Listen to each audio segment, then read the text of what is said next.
Baik, Assalamualaikum warahmatullahi wabarakatuh.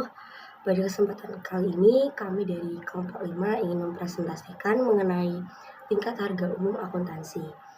Sebelum itu, izinkan saya untuk memperkenalkan anggota kelompok kami terlebih dahulu. Yang pertama ada Bravilia Fatimah Dwi Ayadimasta dengan 3 digit NIM terakhir 031, kemudian Zulfa Afena Putri Rusida dengan 3 digit NIM terakhir 103, kemudian Anggia Nadira Tamara dengan 3 digit NIM terakhir 153, kemudian Anissa Citra Denada Dewi Maharani dengan 3 digit NIM terakhir 173, dan terakhir yaitu saya sendiri, Putri Nur Kamarina Syaratul Fitria dengan 3 digit NIM terakhir 284. Baik, untuk yang selanjutnya saya serahkan kepada rekan saya. Baik, masuk pada konsep daya beli dolar atau daya beli umum uang. Nah, jadi daya beli umum itu menunjukkan kemampuan uang untuk membeli barang dan juga jasa. Nah, di mana ketika harga barang naik, maka daya beli uang akan menurun. Sedangkan ketika harga turun atau terjadi deflasi, maka daya beli uang akan meningkat. Nah, dalam akuntansi biaya historis, perubahan daya beli uang ini tidak diperhitungkan, sehingga laporan keuangannya itu seringkali tidak mencerminkan kondisi ekonomi yang sebenarnya. Nah, oleh karena itu, digunakan akuntansi tingkat harga umum yang bertujuan untuk menyesuaikan laporan keuangan agar sesuai dengan perubahan daya beli uang menggunakan indeks harga. Selanjutnya terdapat persamaan dasar dalam model Chambers, yaitu M0 plus N0 sama dengan R0, yang mana M0 ini itu menunjukkan item moneter bersih seperti kas dan juga piutang. Nah, sedangkan N0 itu menunjukkan item non moneter bersih seperti persediaan dan juga aset tetap. Nah, sementara R0 itu adalah ekuitas residual perusahaan. Nah, model ini itu membagi neraca menjadi dua kelompok utama, yaitu item moneter dan juga non-moneter. Item moneter sendiri adalah aset atau kewajiban yang nilainya itu tetap dalam jumlah uang tertentu meskipun terjadi perubahan tingkat harga. Nah, kemudian pada slide ini dijelaskan bagaimana persamaan dasar tadi itu disesuaikan dengan perubahan tingkat harga umum. Nah, jika terjadi perubahan harga sebesar P, maka seluruh komponen itu akan dikalikan dengan faktor 1 plus P. Nah, penyesuaian ini itu bertujuan agar nilai dalam laporan keuangan itu dapat mencerminkan kondisi daya beli saat ini. Nah, dari persamaan tersebut dapat terlihat bahwa perubahan tingkat harga itu akan mempengaruhi aset, kewajiban maupun ekuitas perusahaan. Nah, berikut interpretasi dari persamaan yang telah disesuaikan. Yang dikarenakan item moneter itu nilainya tetap dalam jumlah uang tertentu, maka komponen M0P itu dapat dihilangkan dan M0 itu diganti dengan M1. Yang mana dari persamaan tersebut itu dapat dijelaskan bahwa M1 itu menunjukkan aset moneter bersih pada akhir periode. Nah, kemudian N0 plus N0P itu menunjukkan item non-moneter yang telah disesuaikan dengan tingkat harga umum. Sedangkan R0 plus RO0P itu menunjukkan ekuitas residual setelah penyesuaian tingkat harga umum. Nah, selain itu, model ini tuh menunjukkan adanya keuntungan atau kerugian dari item moneter akibat perubahan daya beli uang. Nah, jadi persamaan neraca itu dinyatakan kembali menjadi C1 plus dalam kurung N0 plus N0P tutup kurung dikurangi L1 sama dengan dalam kurung R0 plus R0P dikurangi dalam kurung C0P dikurangi L0P, yang mana persamaan ini itu menunjukkan bahwa L0P itu mewakili keuntungan dari kewajiban moneter yang belum diselesaikan selama periode tersebut. Nah, sedangkan C0P itu mewakili kerugian akibat memegang aset moneter dari periode awal sampai akhir, yang artinya ketika terjadi kenaikan harga umum, perusahaan yang memegang aset moneter seperti kas akan mengalami kerugian daya beli karena nilai uang itu menurun. Nah, sebaliknya apabila perusahaan yang memiliki kewajiban moneter itu memperoleh keuntungan karena utang itu dibayar dengan uang yang daya belinya lebih rendah. Berikut tahapan dalam menerapkan model Chambers, yang mana langkah pertamanya adalah memperoleh laporan keuangan berdasarkan biaya historis. Kemudian yang kedua, menentukan indeks harga umum yang sesuai. Kemudian yang ketiga, mengklasifikasikan item menjadi moneter dan non-moneter. Setelah itu, item non-moneter itu disesuaikan dengan faktor konversi berdasarkan perubahan tingkat harga. Dan terakhir, dihitung keuntungan atau kerugian daya beli dari item moneter tersebut. Nah, melalui langkah-langkah ini, laporan keuangan itu dapat mencerminkan kondisi ekonomi yang lebih aktual. Nah, selanjutnya masuk pembahasan pengaruh kenaikan dan penurunan tingkat harga umum terhadap perusahaan. Nah, jadi ketika harga meningkat atau terjadi inflasi, aset moneter itu akan kehilangan daya belinya, sehingga perusahaan itu akan mengalami kerugian tingkat harga umum. Nah, sebaliknya, kewajiban moneter itu memperoleh daya beli, sehingga perusahaan itu mendapatkan keuntungan tingkat harga umum. Nah, keuntungan dan kerugian tersebut itu disebut keuntungan atau kerugian daya beli umum pada item moneter. Nah, oleh karena itu, perubahan tingkat harga umum ini perlu diperhatikan dalam penyusunan laporan keuangan supaya informasi yang dihasilkan itu lebih relevan. Yang pertama, di sini terdapat kenaikan dan penurunan tingkat harga secara umum, di mana ini tuh menjelaskan kondisi ketika terjadi penurunan tingkat harga secara umum atau deflasi. Jadi dalam kondisi tersebut, aset moneter itu seperti kas dan piutang akan mengalami kenaikan daya beli karena nilai uang itu menjadi lebih kuat dibandingkan dengan sebelumnya. Sebaliknya, untuk kewajiban moneter seperti utang itu mengalami penurunan daya beli karena jumlah uang yang harus dibayarkan menjadi relatif lebih ringan. Jadi, intinya di sini itu menunjukkan bahwa perubahan tingkat harga umum itu akan memengaruhi nilai real aset dan kewajiban moneter perusahaan. Selanjutnya terdapat menghitung kenaikan atau penurunan tingkat harga secara umum. Ini menjelaskan mengenai langkah-langkah dalam menghitung keuntungan atau kerugian yang diakibatkan oleh perubahan tingkat harga secara umum. Yang pertama, perusahaan itu menghitung posisi aset moneter bersih pada awal periode. Setelah itu, posisi tersebut itu bisa disesuaikan dengan daya beli pada akhir periodenya. Nah, selanjutnya, seluruh penerimaan moneter selama tahun berjalan itu juga disesuaikan ke nilai akhir tahun dan ditambahkan ke posisi moneter bersih. Kemudian, pembayaran moneter selama periode tersebut itu disesuaikan dan dikurangkan. Dan yang terakhir, hasil mengenai perhitungan ini bisa dibandingkan dengan aset moneter bersih aktual pada akhir periode. Tujuannya itu untuk mengetahui apakah perusahaan ini terjadi keuntungan atau kerugian pada daya beli. Nah, di sini terdapat contoh perhitungan sederhana dari langkah-langkah sebelumnya, di mana tabel menunjukkan adanya perbedaan antara nilai yang belum disesuaikan dengan nilai yang telah disesuaikan. Nah, dari proses penyesuaian tersebut itu nanti bisa diperoleh hasil akhir berupa purchasing power gain yang sebesar $6.000. Artinya, ini itu perusahaan memperoleh keuntungan daya beli akibat perubahan tingkat harga umum. Nah, di sini itu juga menegaskan bahwa penyesuaian terhadap inflasi atau perubahan harga itu sangat penting ya. Tujuannya agar laporan keuangan itu bisa mencerminkan kondisi ekonomi yang sebenarnya. Baik, selanjutnya terdapat konsep perhitungan tingkat harga umum, di mana posisi moneter bersih pada awal periode dan transaksi moneter selama periode berjalan itu dikonversikan terlebih dahulu ke satuan daya beli pada akhir periode.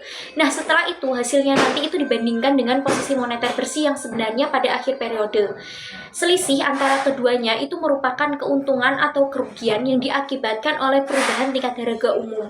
Jadi di sini itu menekankan bahwa perubahan daya beli uang itu harus diperhitungkan dalam akuntansi agar nilai keuangannya itu lebih realistis. Baik, di sini dijelaskan bahwa sampai saat ini itu belum ada kesepakatan penuh mengenai bagaimana perlakuan akuntansi terhadap keuntungan atau kerugian yang diakibatkan oleh perubahan tingkat harga umum. Nah, beberapa pendekatan itu menyatakan bahwa keuntungan dan kerugian tersebut itu harus dimasukkan ke dalam laporan laba rugi periode berjalan. Akan tetapi juga terdapat pendapat lain yang menganggap bahwa dampak perubahan tingkat harga itu lebih tepat dicatat sebagai bagian dari modal perusahaan. Nah, dengan demikian, ini tuh bisa menunjukkan ya bahwa adanya berbagai pendekatan dalam praktik akuntansi terkait dengan perubahan tingkat harga umum. Baik, di sini dijelaskan bahwa sebagian besar pendekatan itu menyarankan keuntungan dan kerugian akibat perubahan tingkat harga dimasukkan ke dalam pendapatan periode berjalan. Namun, ini tuh juga terdapat pengecualian untuk beberapa unsur seperti utang jangka panjang atau pos moneter tertentu dalam ekuitas pemegang saham. Nah, pada bagian akhir ini tuh kan ditegaskan ya bahwa secara umum kenaikan atau penurunan tingkat harga dicatat dalam laporan laba rugi tingkat harga umum agar dampak dari inflasi atau deflasi ini dapat terlihat dengan jelas. Baik, selanjutnya terdapat pos-pos non-moneter, di mana perlakuan terhadap pos non-moneter seperti persediaan, aset tetap, dan modal saham, di mana pos-pos tersebut itu harus disesuaikan dengan daya beli umum saat ini, dengan menggunakan faktor konversi, yaitu indeks tahun berjalan dibagi dengan indeks saat aset diperoleh. Penyesuaian ini itu bertujuan agar nilai aset non-moneter mencerminkan kondisi ekonomi saat ini. Selain itu, ekuitas pemegang saham juga disesuaikan dengan cara yang sama, terutama modal awal yang dikaitkan dengan faktor konversi ini berdasarkan waktu investasi dilakukan. Dengan demikian, tujuannya itu laporan keuangan bisa menjadi lebih relevan terhadap perubahan tingkat harga. Yang pertama adalah laba ditahan. Jadi laba ditahan yang tidak dapat disesuaikan dengan satu faktor konversi saja, mewakili laba bersih setelah dividen yang terakumulasi sejak berdirinya perusahaan. Nah, laba ditahan ini dapat dinyatakan sebagai berikut. Pada saat pertama kali laporan keuangan berdasarkan biaya historis, disesuaikan dengan satuan daya beli umum saat ini. Jadi laba ini ditentukan sebagai dasar sisa atas semua pos lain dalam neraca setelah disesuaikan. Pada periode-periode berikutnya, laba ditahan pada akhir periode dalam satuan daya beli umum saat ini dapat ditentukan oleh beberapa hal. Yang pertama, ada laba bersih dalam satuan daya beli umum saat ini. Nah, untuk kerugian dan keuntungan pada tingkat laporan atas pos-pos ekuitas pemegang saham non-moneter ini dalam laporan tingkat harga umum. Jadi, termasuk keuntungan atau kerugian tingkat harga umum atas pos-pos moneter. Kemudian yang kedua, penyesuaian yang timbul dari keuntungan atau kerugian tingkat harga umum atas pos-pos ekuitas pemegang saham moneter. Di sini terdapat perbedaan antara akuntansi tingkat harga umum dan juga akuntansi nilai saat ini. Nah, jadi dalam akuntansi nilai saat ini, kenaikan harga suatu pos non-moneter itu dapat mengakibatkan keuntungan kepemilikan. Sedangkan dalam akuntansi tingkat harga umum, itu penyesuaian biaya historis ini merupakan penyajian ulang suatu pos non-moneter saja yang berdasarkan daya beli umum saat ini.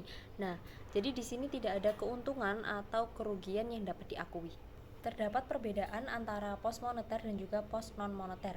Jadi pos non-moneter itu harus dikonversi ke dalam dolar dengan daya beli yang sama pada akhir periode berjalan. Nah, untuk pos-pos moneter itu sudah dicatat dalam nilai dolar pada akhir periode berjalan dan mengalami peningkatan atau penurunan daya beli sebagai akibat dari perubahan tingkat harga umum. Nah, pos-pos moneter ini mengalami peningkatan atau penurunan daya beli, sedangkan pos-pos non-moneter itu tidak.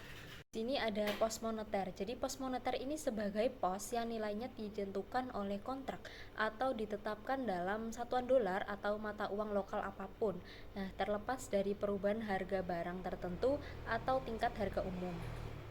Terdapat beberapa masalah dalam membedakan antara pos moneter dan juga pos non-moneter.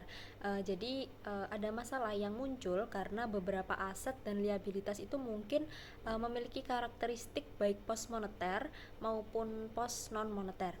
Nah, oleh karena itu terdapat berbagai tingkat ketetapan sebagaimana yang tersirat dalam kata tetap dalam definisi pos moneter. Nah, karena kondisi dapat berubah, harga suatu pos moneter itu tidak harus tetap secara permanen. Di sini terdapat contoh klasifikasi moneter dan juga non-moneter. Jadi ada saham preferred itu diklasifikasikan sebagai pos moneter dalam APB Statement nomor 3. Kemudian draft exposure FASB itu menyatakan bahwa saham preferred itu yang dicatat pada jumlah yang setara dengan harga likuidasi atau penembusan tetapnya itu bersifat moneter. Karena klaim pemegang saham preferred atas aset perusahaan itu dinyatakan dalam jumlah dolar yang tetap. Kemudian pajak penghasilan tangguhan itu juga diklasifikasikan sebagai pos non-moneter dengan alasan karena itu merupakan penghematan biaya yang ditangguhkan sebagai pengurangan biaya di masa depan. Kemudian terdapat juga mata uang asing yang tersedia. Jadi klaim atas mata uang asing dan juga kewajiban yang dibayar dalam mata uang asing itu dapat diinterpretasikan sebagai item yang moneter atau non-moneter sebagai berikut. Jadi yang pertama, jika dianggap sebagai komoditas, maka itu adalah barang non-moneter karena harga komoditas itu dapat berfluktuasi atau berubah-ubah.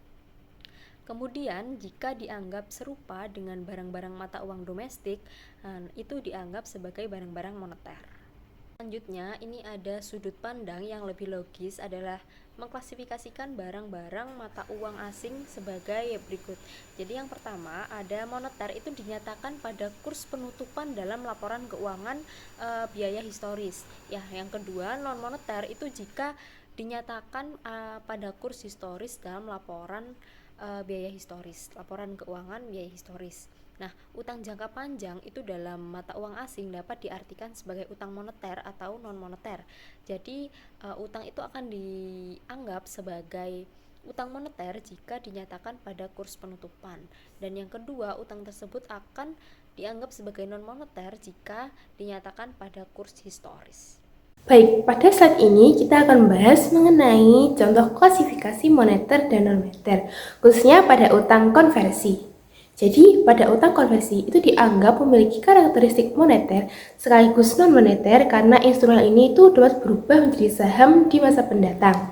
Oleh sebab itu, terdapat perbedaan pandangan dalam perlakuan akuntansinya. Nah, berdasarkan studi penelitian akuntansi nomor 6, utang konversi ini diklasifikasikan sebagai moneter apabila harga saham itu berada di bawah harga konversi. Sebaliknya, apabila harga pasar saham sama dengan atau lebih tinggi dari konversi, maka utang tersebut dianggap non-moneter. Namun, terdapat pendapat lain yang menyatakan bahwa obligasi konversi itu tetap harus diberlakukan sebagai kewajiban utang moneter, sampai obligasi tersebut itu benar-benar dikonversi menjadi saham. Baik, pada slide ini kita akan bahas mengenai indeks tingkat harga. Jadi, secara umum, indeks tingkat harga itu dapat didefinisikan sebagai alat pengukuran yang dinyatakan dalam bentuk persentase untuk menunjukkan hubungan antara harga rata-rata sekelompok barang dan jasa pada periode tertentu dengan periode dasar.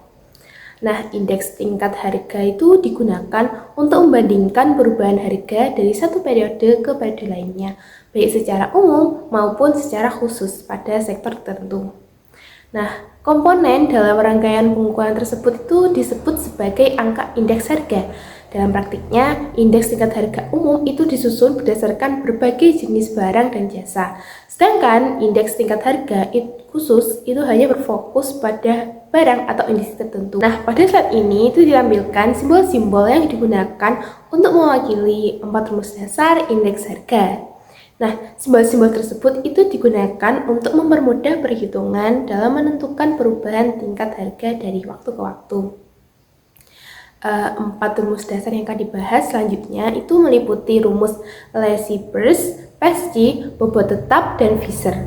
Masing-masing rumus itu memiliki pendekatan dan asumsi yang berbeda-beda dalam menentukan bobot komoditas yang digunakan dalam perhitungan indeks harga.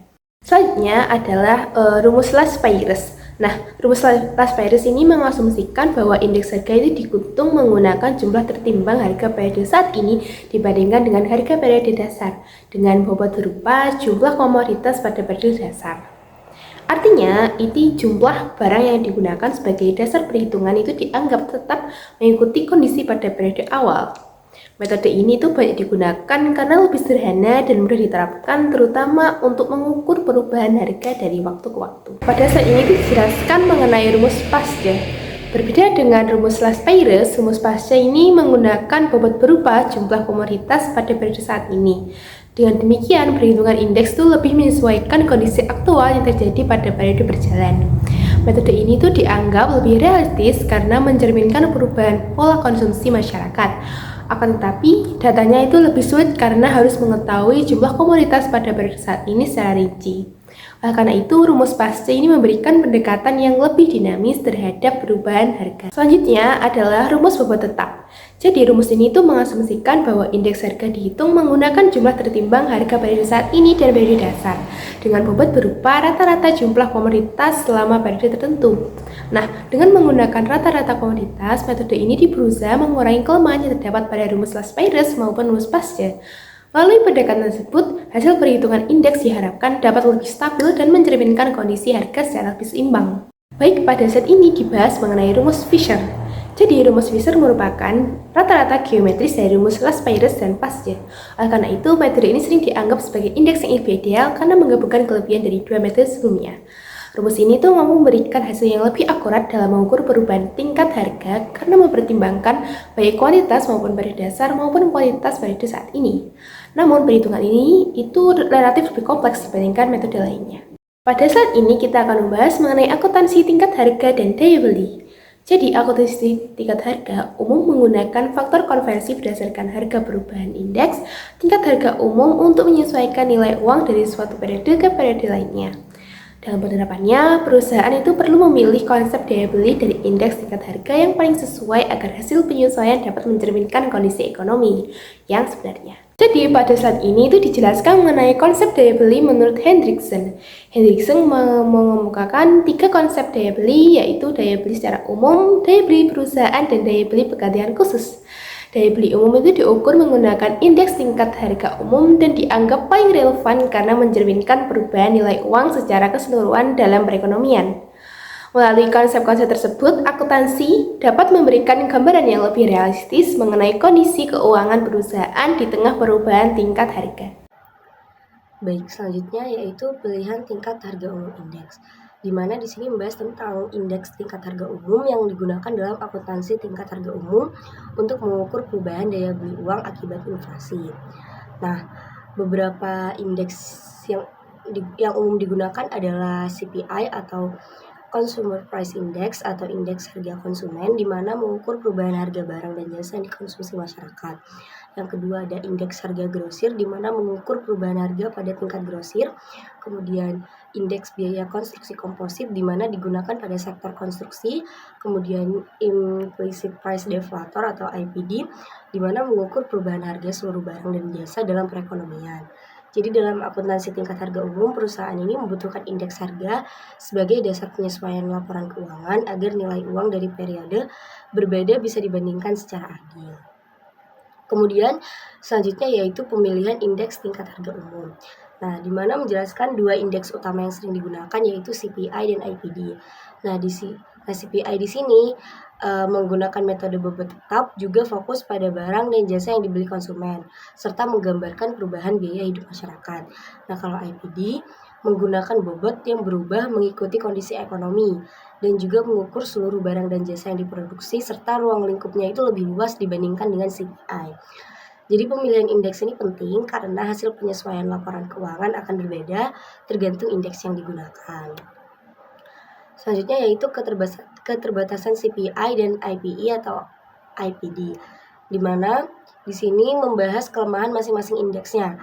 Jika kelemahan CPI yaitu memiliki bias ke atas dan karena tidak memperhitungkan substitusi barang yang lebih murah saat harga naik, akibatnya inflasinya terlihat lebih tinggi dari kondisi yang sebenarnya. Kalau kelemahannya IPI atau IPD itu memiliki bias ke bawah, sehingga cenderung meremehkan kenaikan biaya hidup karena mencakup seluruh barang dan jasa produksi, bukan hanya konsumsi masyarakat. Jadi di sini tuh tidak ada indeks yang benar-benar sempurna, sehingga pengguna laporan keuangan harus memahami karakteristik masing-masing indeksnya. Selanjutnya yaitu argumen yang mendukung akuntansi tingkat harga umum, di mana dijelaskan mengenai alasan pertama mengapa akuntansi tingkat harga umum itu dianggap penting. Nah, dalam akuntansi historis, aset dan kewajiban ini dicatat menggunakan nilai uang dari waktu yang berbeda. Padahal daya beli uang itu berubah karena inflasi. Akibatnya apa? Akibatnya laporan keuangan itu menjadi kurang relevan dan sulit dibandingkan. Nah, akuntansi tingkat harga umumnya itu menyesuaikan seluruh angka ke daya beli yang sama dan membuat laporan lebih konsisten dan dapat dibandingkan antar perusahaan. Selanjutnya yaitu membahas argumen kedua mengenai kelemahan akuntansi biaya historis terhadap pengukuran laba. Nah, masalahnya pendapatan saat ini dibandingkan dengan biaya masa lalu yang nilai uangnya berbeda, sehingga hal ini menyebabkan laba bisa terlihat lebih besar atau lebih kecil dari kondisi sebenarnya. Akuntansi tingkat harga umumnya itu menyamakan nilai uang, pendapatan, dan biaya, sehingga matching pendapatan dan beban menjadi lebih tepat. Jadi intinya laba yang dihasilkan itu bisa dianggap lebih realistis. Kemudian selanjutnya yaitu argumen ketiga di mana menjelaskan bahwa akuntansi tingkat harga umum ini relatif mudah diterapkan. Alasannya karena data indeks harga sudah tersedia dari pemerintah atau lembaga resmi, kemudian penyesuaian dapat dilakukan tanpa mengubah seluruh sistem akuntansi. Jadi selain itu metode ini masih dianggap dekat dengan prinsip akuntansi yang berlaku umum dibandingkan dengan metode lain seperti current cost accounting. Selanjutnya yaitu argumen keempat yang membahas manfaat informasi yang dihasilkan. Jadi akuntansi tingkat harga umum ini membantu manajemen mengevaluasi kinerja perusahaan secara lebih akurat, juga menunjukkan dampak inflasi terhadap laba perusahaan, serta memberikan tingkat pengembalian investasi yang lebih realistis. Artinya investor dan manajemen itu dapat mengambil keputusan yang lebih tepat. Selanjutnya yaitu argumen menentang akuntansi tingkat harga umum, di mana yang menjelaskan kritik terhadap metode tersebut. Beberapa kritik tersebut antara lain yang pertama, banyak penelitian menunjukkan informasi tingkat harga umum ini kurang relevan bagi pengguna laporan keuangan. Kemudian metode ini hanya memperhitungkan inflasi umum, bukan perubahan harga spesifik tiap aset. Kemudian dampak inflasi berbeda antar perusahaan sehingga hasil penyesuaian belum tentu mencerminkan kondisi sebenarnya. Dan juga kritik yang terakhir yaitu biaya penerapan bisa lebih besar daripada manfaat yang diperoleh. Jadi kesimpulannya walaupun bermanfaat, metode ini tetap memiliki keterbatasan praktis. Selanjutnya yaitu masalah teknis akuntansi tingkat harga yang membahas kendala teknis penerapan metode ini. Masalah yang pertama yaitu menentukan indeks harga umum yang paling tepat digunakan.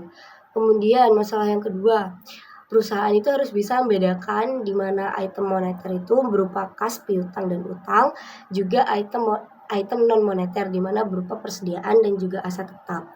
Jadi kenapa begitu? Karena item moneter itu biasanya tidak disesuaikan, sementara item non moneter perlu disesuaikan terhadap inflasi. Intinya penerapan metode ini membutuhkan klasifikasi akun yang tepat agar hasilnya akurat. Baik, sekian presentasi dari kelompok kami, kurang lebihnya mohon maaf dan terima kasih atas perhatiannya. Wassalamualaikum warahmatullahi wabarakatuh.